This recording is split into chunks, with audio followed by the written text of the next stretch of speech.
Hey, everybody, it's Dave here. We are at the 2-minute warning. I'm going to hit the roll in real quick. Here we go.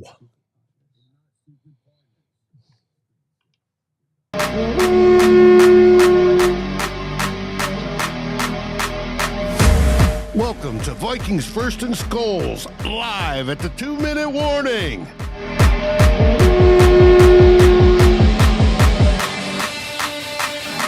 Next.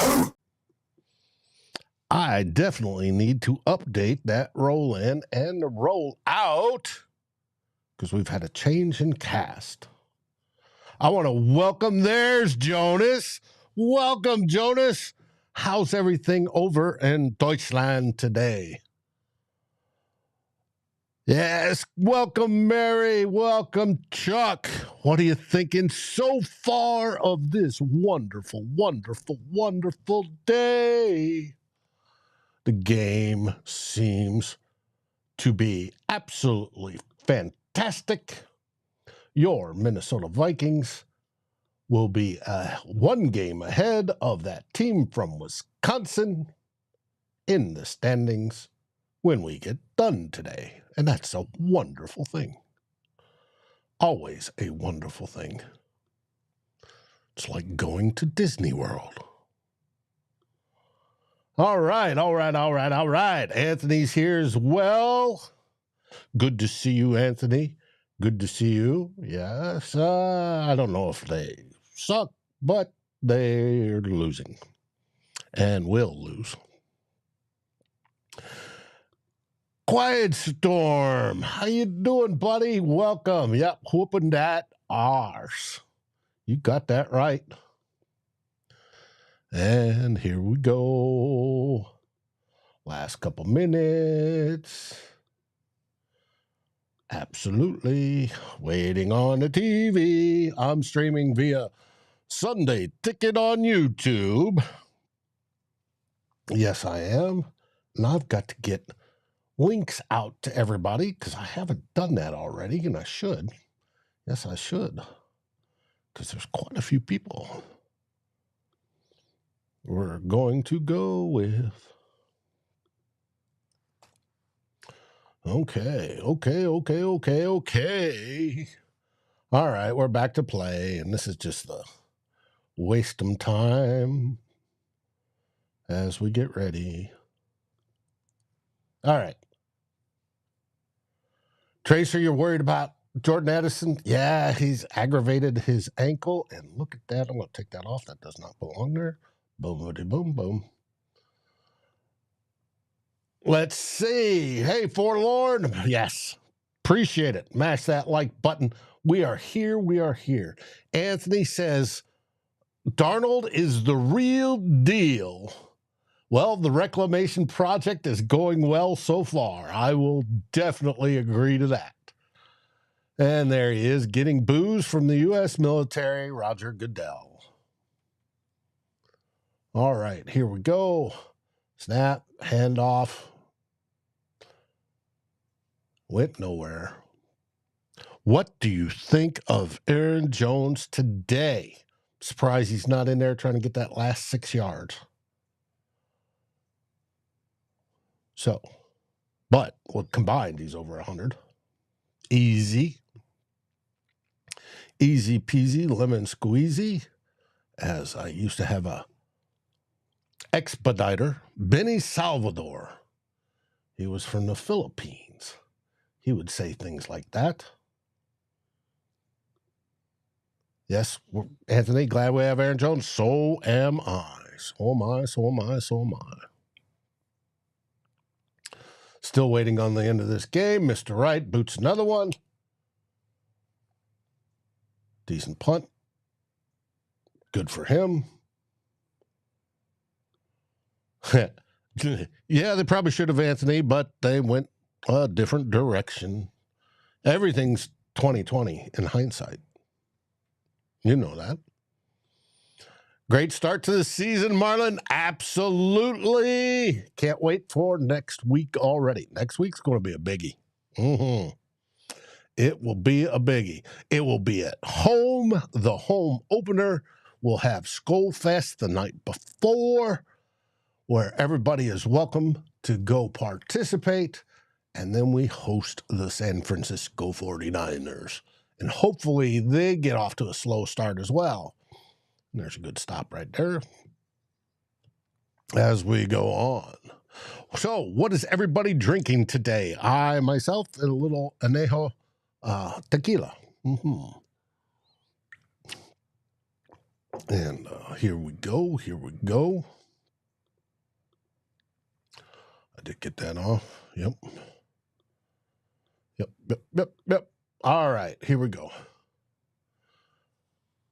We don't want him injured, so in a blowout. Yeah, okay, Dave. I can believe that. Yeah. Mary's already celebrating the victory. Yes. Let's hear it for Darnold Dimes. Woo-hoo. That's a good one, Daniel. And Anthony's drinking Sammy's Summer Ale. That's a good beer. And we get a sack. Yeah, baby. Pat Jones with his second. Whoa. That is good. He almost missed that first one. Wide open, ran in, and almost missed it. That is good. But good for him. Good to see him get one. It's another one. Love seeing Dallas Turner get his first sack of the game. That was great as well. Absolutely fantastic. Defense has had a great day. They've held the Giants to absolutely no touchdowns, and they even took back the 6 points they gave them on the field goal with the Van Ginkel interception, which is good. I'm showing 29 seconds left as we switch the fields. Yeah, Jonas, Pat Jones had a nice game today. Steven, you hope Naylor gets more targets. He got a key one today with that touchdown pass. God, that was a beautifully designed play early in the game, because everybody was looking at Justin Jefferson, and that was, and he slipped back. God, just beautifully planned. 2019 was the last time we won by 3 scores. Didn't know that. Good. Victory formation, and I'm going to call it right here. Your Vikings win. Vikings win. Vikings win. Yahoo! It was today looked good. What a great way to start out the season. At least I think. Anytime you start out with a win, it's always a good thing. Like I said, we are now 1 game up over that team from Wisconsin. Boo-hoo for them. That's what happens. But your Minnesota Vikings look pretty damn good today, in my opinion. We had Sam Darnold, the Reclamation Project. He started 10 for 10. Looked good. Had some good passes. Didn't look rattled. I think that was a good thing. Yeah, he did have that one interception, but that was because of Dexter Lawrence. You want to talk about keeping people all bottled up. Dexter Lawrence was a heck of a pain in the backside. And we have somebody here today I'm going to bring on just a second. Soon as I get his camera pulled up, you can see who it is. The one, the only, 2 old blogger fame, my partner, Darren Campbell. What you think, Darren? Oh, terrible game. Very disappointed, Dave. For those that are listening. I don't know what to do with myself, Dave. This is like, it was the 4th quarter and the game was in the bag. Like, I'm just not used to that with Kevin O'Connell Vikings teams. It was like, it's a feeling I haven't felt in a long time. A long time. And I love it. Mm-hmm. Yeah, and for those that are listening on the podcast a little bit later, that is called sarcasm. It is absolutely wonderful. We are in a great mood. Open-minded. They needed this win to win this one, and they did. That is absolutely correct. Stephen Wright says, Kirko Chains doesn't seem to be doing much. I don't know. Haven't watched that game. Haven't tracked it, so I do not know. It's going to be interesting. I need to put this on Do Not Disturb. Let's take a look. I'm just scrolling through the scores here. I'm trying to.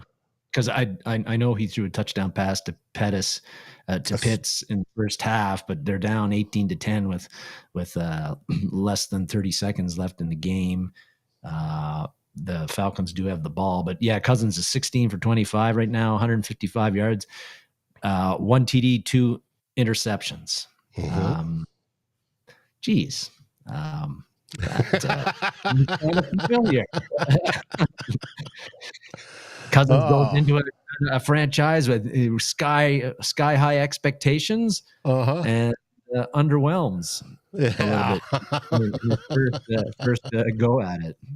Although, hey, Minnesota Grown 420, how you doing? Yes, hopefully you're having a great day as well. And they just switched the game to that one for me. Now, the other game I'm interested in is Chicago and Tennessee, and I see Tennessee's got the ball. They got there at the 2-minute warning, and Chicago's up 24-17 on that one. That one has direct bearing on the NFC North. That's why I care about that one. And don't know what. Yeah, Tennessee was up 17-0 at one point, and then their defense scored, and that switched things. Let's see. The Savior is 14 for 29, 92 yards, 3.2 yard average, and he's got a quarterback rating of 55.5. If they pull out the win, I'm still going to give Pay grief when we get to who will be king this week, the NFC North Roundup show for Fans First Sports Network. We'll find out. Raymond says, no nail biting today. No heart palpitations either, too, brother. This is good. Unbelievable. Marlon says Cousins got sacked. Oh, too bad. Yeah, it did. In that Chicago game now, that's a 2nd and 8 at the Tennessee 42. They got 2 minutes. They're at the 2-minute warning, I think. So they still got time to, at least have a chance to tie it. Yes, Fig Nuts, we technically will at least be tied for the NFC North lead. That is correct. It may be a 3-way tie, but we'll be tied. R. Emmer says Caleb Williams has looked pedestrian. No, he's a rookie. Yeah, no, the stats, even if you didn't watch the game, the stats that you just read out would say that's the case, even if you didn't watch 1 second of that Bears-Titans game. Yep, I agree. Game over, according to Fig Nuts. Yeah, I thought so. Yeah, they just got the interception. Yeah, Jalen Johnson intercepted. Yeah, hey, the Chicago Bears defense has been good. They were good last year, and they're good this year. So, yes, they are. The question is, are they going to be able to get enough pass rush? Because we know the secondary is pretty damn good.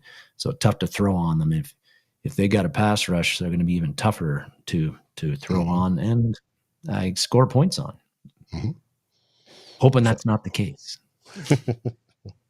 So they go to 1-0 with this start. Now, to highlight some of the Viking stuff today, Sam Darnold was finished up 19 for 24, 208 yards, 8.7 yard average, 2 touchdowns, 1 interception that got bobbled or tipped, and he was sacked once, and a QB rating of 113.2. Darren, what did you think of the Darnold Reclamation Project Week 1? Well, just like I've been talking about for the past month, I thought Darnold was going to knock this out of the park.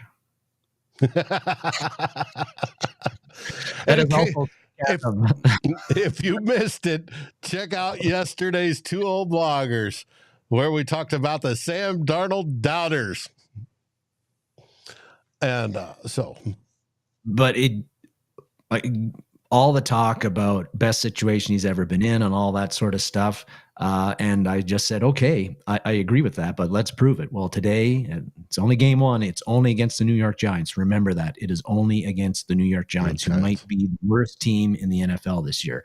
But, yeah, 19 for 24. I thought that, I didn't have one issue. I don't think he made a bad throw the whole game that I can remember. And he did get very good pass protection. Especially on the tackles, Burns or Oh, Kayvon name can't have mentioned during. music in the background. No, you did not. Dexter Lawrence, yes, you did. And Lawrence was a big problem. But even when the pocket when he did get pressure, I think he made good decisions. He moved in the pocket well. He didn't look jittery or nervous.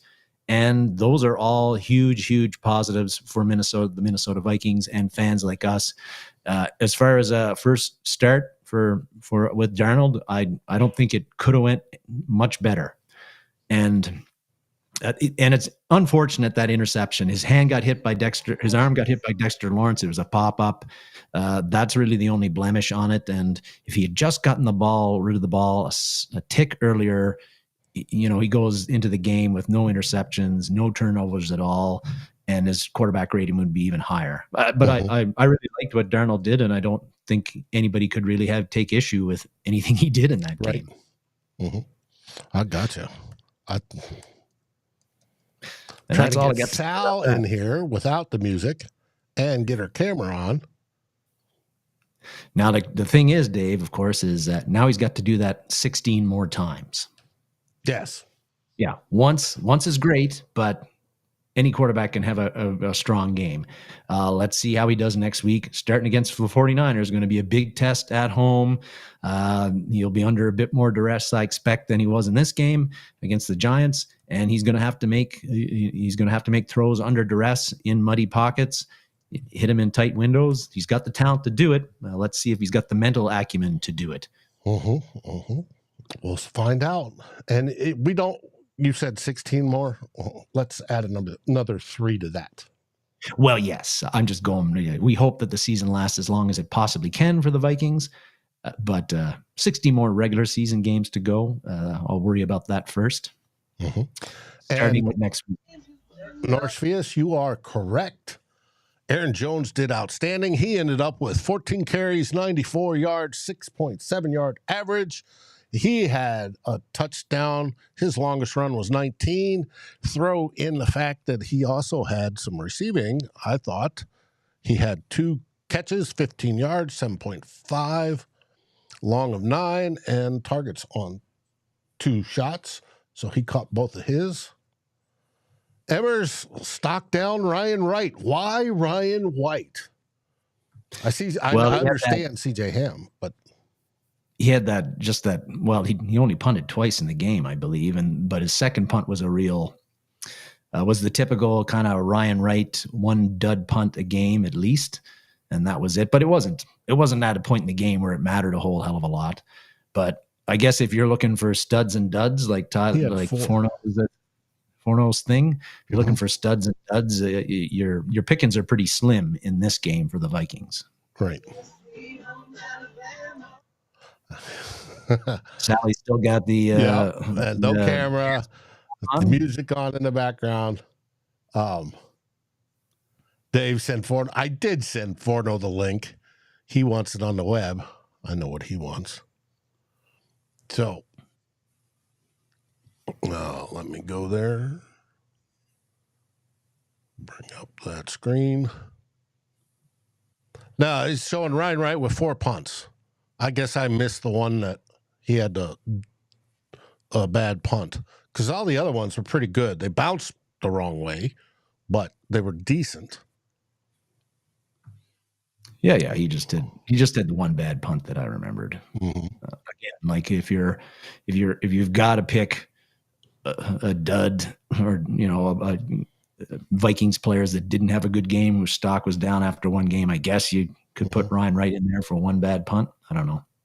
Okay. Yes, Fignut's second and third effort. I love that. I think it was his third last run where I think he got a gain of, I don't know what it was, 20 yards. The last 10, Jones broke about 20 tackles, dragged 2 or 3 guys with him, and the game was really at hand at that point. But that's just the kind of effort you love to see from one of your players. Tyler. Hey, one of these days, Dave, you're going to learn that I don't have a Mac like you do. And my texts don't come on my computer screen. really impressive win. And I actually just posted my first post-game piece, and I don't know what you guys thought, because I haven't really heard your opinions. I haven't heard any of Darren's opinions. He decided to no show Thursday night, but that's a whole nother story. Listen, man, if you were on Vancouver Island, you wouldn't be showing up to that show either. You'd be on a beach somewhere, walking through trails and like forests that trees that are like 200 feet high. Chasing the wife around. Yeah. Hey, yeah. I would have my laptop and I would do the show from the beach. That's just me, though. It's good to see you, Darren. But I thought the most impressive part of the game was the trenches for the Vikings on both sides of the football. Early on, Ed Ingram got beat by Dexter Lawrence on that sack. And look, Ingram, Bradbury, and Brandel should not have been left alone with Dexter Lawrence. He's the second best defensive tackle in the whole National Football League.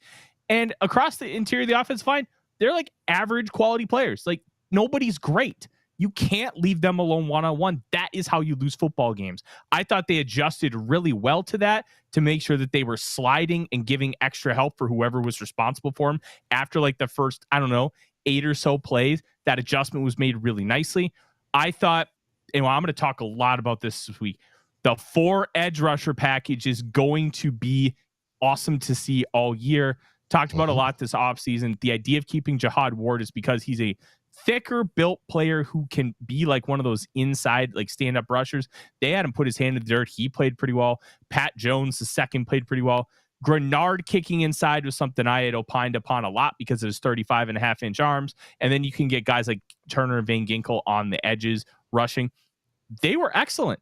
And they kept Daniel Jones in the pocket. I thought if they did that, they were going to win this game pretty easily.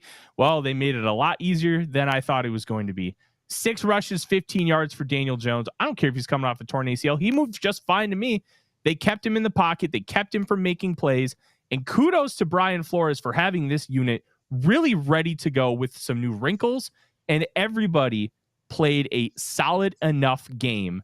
And I was honestly really impressed on both sides of the football today. Solid enough, especially on defense. It was 28-6 final score. And like I said, the defense may have given up 2 field goals. They got it all back with Van Ginkel's interception. Oh, yeah. And that's just absolutely fantastic. I thought they did well. And yes, you saw the in-game adjustments, and that's a good thing. Now, when Ed got steamrolled on very early in that first drive, absolutely steamrolled, that happens when you're playing Dexter Lawrence. There's a lot of guards this year that will get steamrolled by Dexter Lawrence. Now, the recovery was the good thing, that they did start to lock things down. Now, there was some pressure, and I look forward to seeing the pressure numbers when we get those. But for the most part, it was a very good day. They kept Sam relatively clean. Yeah. They did. I thought it was a really impressive performance across the board. The holding on Darrisaw was a bunch of baloney. There was no hold. He like if you want to charge him with murder, I'm okay with that. That was a football murder. What he did to Kayvon Thibodeau on that play, that was not a hold. And overall, I think what was really impressive to kind of pair with how the offensive line was, even when there was pressure, Sam Darnold looked like a seasoned vet. He looked comfortable, calm, collected, and nothing fazed him. Now, is that going to change week over week? I cannot tell you for certain that it's going to continue like this. This was a great sign that Darnold is not the same quarterback that we believed he was, or that he has shown he was. This looked like an improved version, a version that, hey, year 2 or year 3 of that rookie contract as a 3rd overall pick, this is the kind of stuff you wanted to see. It took longer to get here, but the initial sample size is very, very, very promising for the Minnesota Vikings. I concur. I liked how Flores, he used all 5 of his edge rushers, like Ward, Jones, Turner, Grenard, and Van Ginkel all got, he kept them fresh, moved them in and out of there. I didn't see Van Ginkel in there after the interception. I'm not sure what the deal was there. Maybe I missed it, but anyway. And Tyler and Dave, I was interested to see how Tillery would do, and I thought he played pretty well overall. I don't know if you guys are watching him closely, but he looked pretty good to me. Mm-hmm. Yeah. I didn't really have any issues with Tillery. I thought he, in the all-22, sometimes it's really hard in live game settings to really see all these trench guys and how they look. So once the all-22 comes out, I'm going to be very, very excited to see what that manifests like, how each player played, because there was a lot to like from these trench guys. I was really impressed with Pat Jones, 2 sacks today. And I was thinking, hey, maybe the Vikings should try and move on from him because, hey, he's just kind of an average pass rusher, a good guy to have on the roster, but you're probably not bringing him back next year. Maybe you can get some draft capital on cut down day. Well, they kept him and he rewarded them real quick. I just thought everybody in the trenches looked at worst solid. And Blake Brandel, I didn't see impact the game once. Which is good. Pretty good. Mm-hmm. Pretty good. Now, I thought the rushing, we had a good day rushing. Mm-hmm. So when we get to all 22, I want to look at the blocks in particular on how that went. How much of that was the offensive line blocking and how much was Aaron Jones or Ty Chandler? It's a combination. Well, it is a combination. That's why you got to look. You can't have one without the other. You can have great blocking, and if the running back can't hit the hole, he can't hit the hole. Mm-hmm. But if the running back can't hit a hole, if he doesn't have some blocking to make said hole. So they're combined, they're related, but you need both. Because I think last year we were opening up some holes. It's just whether it be Wangwu or Alexander or whoever, they were having a hard time seeing them. I know everybody like that Van Ginkel interception was insane how he could pick it off like that. But how about that play he made? It was in the second quarter. The Giants were kind of driving. They were, I think, sort of near in the 45-yard line area maybe. And he took on John Runyon, recognized that I think he had Tillery next to him. He took on Runyon as they were doing that little, I think it was a swing pass, and blew up Runyon. And then he allowed Tillery to clean up. They got a stop on 3rd and short, and the Giants punted the ball away. We didn't get any points off of that, but the Giants could extend that drive and get a field goal or maybe even a touchdown. Who knows how much different the game was? But I thought that was a very, a real savvy play by Van Ginkel, where he didn't try to actually make the play himself. He made the play. He got rid of the blocker and knew that he had a teammate nearby who could clean up the ball carrier. So quite a play. Mm-hmm. Now, on the defensive side, looking at some of these stats, Harrison Hitman Smith had a pick. He's second in total tackles with 7 behind Byron Murphy. And he had a good game, but he wasn't the only one. Ivan Pace Jr. was everywhere today, seemed to be as normal. Now he needs to control himself and not throw punches at helmets. It's a great way to injure your hand and possibly get thrown out of the game. But what did you guys think of some of the defensive? Are there any of the defensive guys that we haven't already talked about that stood out to you? Patrick Jones's 2 sacks. I saw Metellus flying all over the field, got a couple pass breakups. I think I saw Blake Cashman getting some really nice tackles on the run game. Mm-hmm. Ivan Pace Jr. had that bozo special teams play where he got 2 penalties in 1. Mm-hmm. And then Flores just eviscerated him on the sidelines. I didn't see Taki Taimani, I don't think, once in this game, but I also wasn't like... I don't know. I wasn't keeping an eye on him, so I don't know how many snaps he actually got. But it was under 10. Yeah, I kind of figured stats on it. Like that. Overall, I thought Shaq Griffin looked solid in man coverage. I wasn't really expecting that. But outside of Malik Neighbors, not exactly what you would call a quality wide receiver room. So it's... And the defense kept them out of the groove and didn't allow the Giants to get comfortable whatsoever all day long. Daniel Jones was definitely not comfortable in the pocket, particularly. He wanted no part of holding on to the ball very long. And the Vikings, even when they didn't get home, they forced him into throwing several inaccurate passes that were not in the great catch zone for the giant receiver that he was throwing to. It led to some drops. Maybe some of those should have been caught by Giants receivers who, like Tyler said, are not world beaters other than Malik Neighbors. But yeah, you could tell that Jones was definitely impacted by the Vikings pass rush pretty much right from the get-go. And Jonathan Grenard didn't get a sack today, but he was getting home. He was creating pressures, forcing Jones to get rid of the ball early, even though he didn't get a sack. And that's not quite as good as a sack. Hitting him right as he released the football. Mm-hmm. So I wanted to mention him because I thought he played very, very well. Well, you see how many sacks we did get today? We got 5. 5. That's not a bad day. No. And I think 3 or 4 of them in the second half. I know Van Ginkel got 1 in the first half, but I believe the other 4 were in the second half. Mm-hmm. That's a good thing. Very little done by the Giants rushing wise. Singletary didn't, he might have had 1 or 2 good runs, but we clamped down pretty good on that, which is important. If you're forcing Daniel Jones to beat you with his arm, with that wide receiver group that the Giants have, that's probably not going to be very successful for them, and it wasn't. And yeah, they had great content. In the second half, you could see Daboll's trying to dial up a few quarterback design runs for Daniel Jones. He didn't break out on any of those either. We tackled well, we defended those well, and hard to really. If you're trying to find something bad by the Vikings defense in this game, you're going to have to look really, really hard. Yep, you are. Now I'm trying to total up what they kept them down to.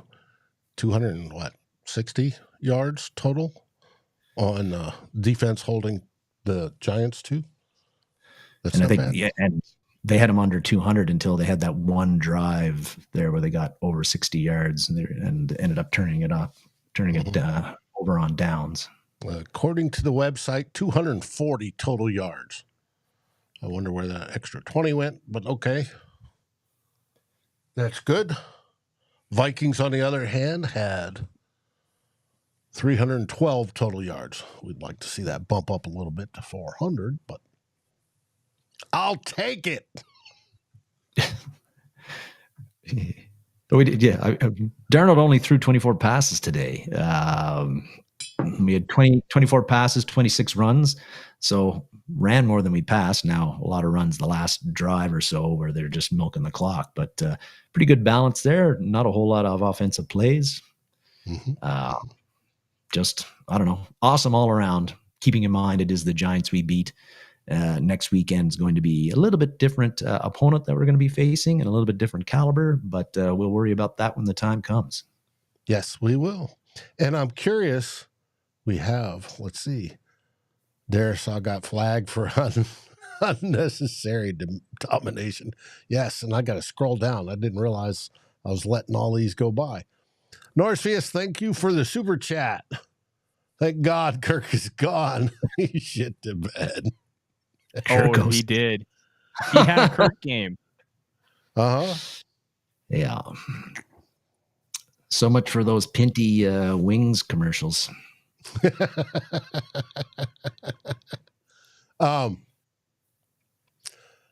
Tyler, what's on the slate for tomorrow night? We're going to talk a lot about this game.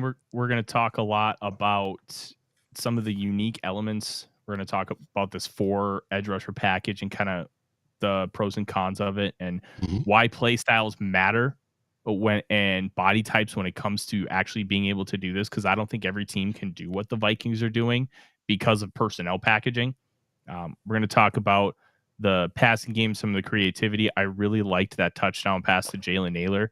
That was a play that I saw the Packers run it on Friday night, And it's not a surprise that the NFL is starting to use this concept because it's something that we've seen variations of in college football for a long time. Basically, it's a switch release. So you get two wide receivers. You get your X on the outside and your slot. They switch paths. So the slot is now on the outside, and then the X goes inside.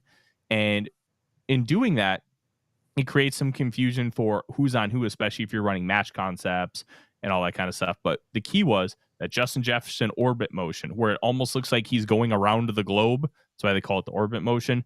And having Naylor almost try to block initially gets him into that little space because they're running a lot of cover too. You get the safety up top, and then you get the corner here. There's that honey hole where if you hit it and you throw a hard enough pass, you can just keep peppering him in and get yards that way. Well, it was wide open. Naylor scores. Make things easy for your people. And I think that they did just that. Just great creativity from O'Connell. And we're going to kind of see how this might spin forward against San Francisco 49ers, which after this game, that feels more winnable now than it did 4 hours ago. Yeah. Oh, without a doubt. We'll see. And they tend to start slow. So we'll see how that goes. It's going to be fun because it's going to be the home opener, and the place is going to be absolutely rocking. So, and we beat them there last season. We did. Fig Nuts has talked about hoping Addison doesn't miss significant time with the ankle injury popping up, and that is a good point. Well, I'm sure KOC will get asked about that after the game. He won't say much about it. We'll learn more in the week. How Addison is making out with the ankle. Who knows? Maybe it was I don't know. I can't remember what ankle it was that he hurt against Cleveland. They did show the replay where it happened during the game. I think it was his right ankle that got twisted up on the tackle today. So didn't look it was a football bad. Didn't look too bad, but if you're already nursing it, that's not going to help. Yeah, I'm sure it's just a soft tissue issue and no big deal. Yeah, I don't know so whether interesting tidbit. I don't know if you guys have seen this yet. The ankle that Addison injured was the other ankle. It was not the one he hurt in Cleveland. Okay. So he's got a match. That's important. And he did have the Gatorade towel draped over his head, looking pretty, which is usually when they do that, they're pretty dejected. So I don't know. It was like second high ankle sprain, but on a different ankle in a month, which is not great for a wide receiver who depends on quick cuts and being quick and fast. I will say, I don't think it was a high ankle sprain based on the live. I think it's a low ankle sprain, which would be a best case scenario. We'll know more with testing, but he was you could barely tell he was even limping as he walked off. Yeah. So, yeah, probably it's just like, hey, shoot him up. We're already up big. We're fine. Right. And they pulled Aaron Jones there at the end because they don't need to risk him. So why not? And I think they pulled Van Ginkel. We were sitting there discussing, Mary and Darren, what happened to Van Ginkel there late. The Vikings took Van Ginkel out. This is from Ben Gessling. At the end, for precautionary reasons, he'd missed time with a foot injury this offseason. Because remember, he didn't do any OTA workouts, nothing. And they wanted to keep him from any injury risk late in the game. It just seems like, hey, he's back. Let's not push it. And let's kind of just see how things go as we ramp up. Works for me. That's fine.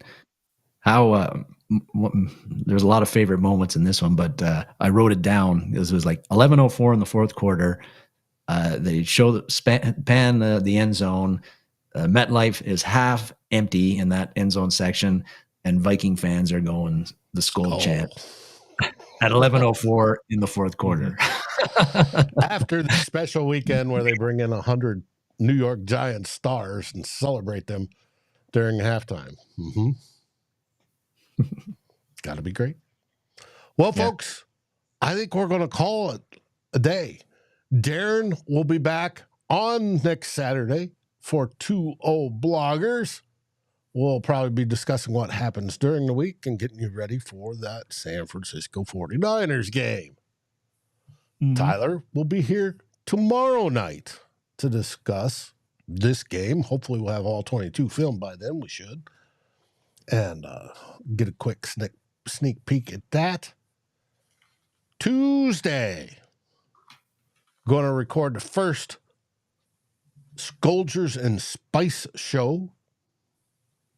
And we'll keep on going the rest of the week. It's going to be a blast. So this is going to rock. What do we say, gentlemen? SKOL Vikings. SKOL Vikings, baby. SKOL Vikings. Thanks for watching. Thanks for watching. Please like, subscribe, and ring the bell. And share this episode with your friends and even your enemies. We'd love it. Thanks for watching Vikings First and SKOL. We are part of the Fans First Sports Network, and we appreciate each and every one of you. SKOL.